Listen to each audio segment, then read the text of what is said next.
remarks. And then we'll be happy to take your question. Thank you. Thank you, Rajendra. Good morning. It's actually good afternoon now. Thank you for coming here. We felt this would be a very useful interaction because after all the negotiations have gone through a week, and clearly the next week is going to be crucial in moving towards an agreement that I hope will bring about a desired outcome for global human society. And what we felt would be very useful is to talk about some of the scientific underpinnings that must drive the negotiations towards an agreement. As we've said on previous occasions, the fourth assessment report, which came out in 2007, was able to advance knowledge substantially over the previous report, but clearly it was within the same framework, within the same structure and mode than what we have today. In really 21 years of experience of the IPCC, where tens of thousands of scientists have worked together. And I'd like to emphasize the fact that our processes and procedures have stood the test of time, because not only do we succeed in mobilizing the best talent from across the globe, but we've also established a system whereby groups of authors are able to provide an assessment of specific aspects of climate change. And I think the hallmark of the IPCC is the teamwork that we've been able to establish. Now, I also want to mention the fact that at each stage of the drafting of our report, there is extensive expert review of every draft, and we get literally thousands of comments from the expert reviewers, and each single comment is posted and kept track of. Where we accept a specific comment, we record it as such. Where we don't accept it, the authors don't accept it, they have to adduce the reasons why those comments have not been accepted.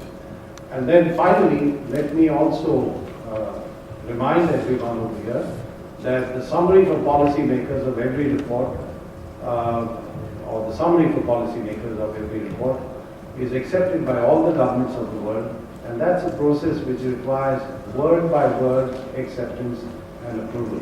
So this is a very robust process, and it has stood the test of time. And may I say that if, let us say today, we were to devise an organization that would carry out such a comprehensive assessment of climate change, and you were to come up with something that would meet the needs of human society and decision makers in particular, you would invent something that is clearly identical to what the IPCC is.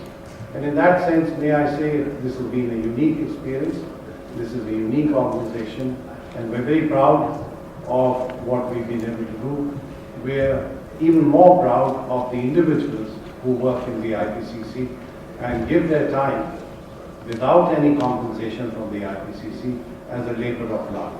And these are clearly the most outstanding scientists and with the highest level of expertise that one can bring to bear on this task.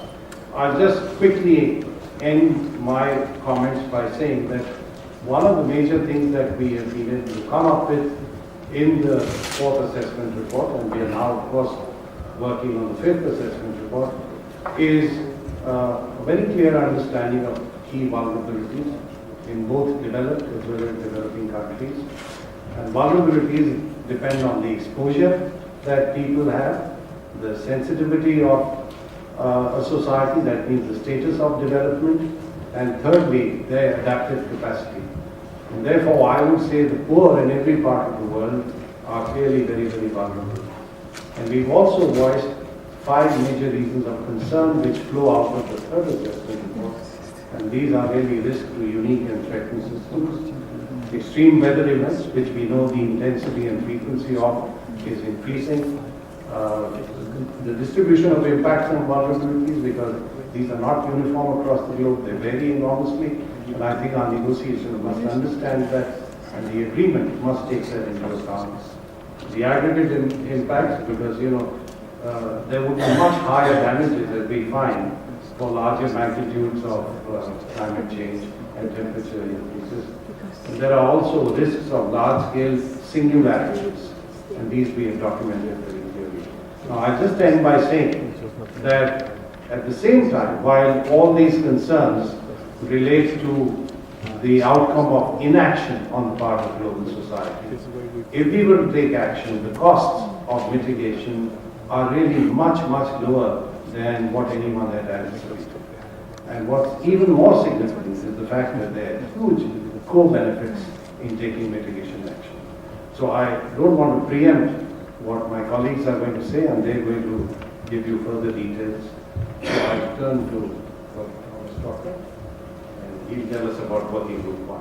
A few of the cornerstone results out of the fourth assessment report, which are relevant for this meeting and which are clearly relevant for the second part of this meeting here in Copenhagen. One of the important sentences in the Working Group 1 contribution to AR4 was the following: warming in the climate system is unequivocal. It is a long sentence. I have abbreviated it here, but the essence of this statement lies in the figure that you see on the left side. This sentence is based on many different data sets, many different physical variables in the climate system, diligent and long observations in the climate system in various parts and components of the climate system. Just by example, you see the global mean temperature anomaly since 1850, which shows an increase of 0.74 degrees Celsius as reported in AR4 since 1900. You also see very clearly that there is natural variability in the climate system. This is a message that is important if you come down to look at shorter time windows and perhaps may draw conclusions out of very short time observations.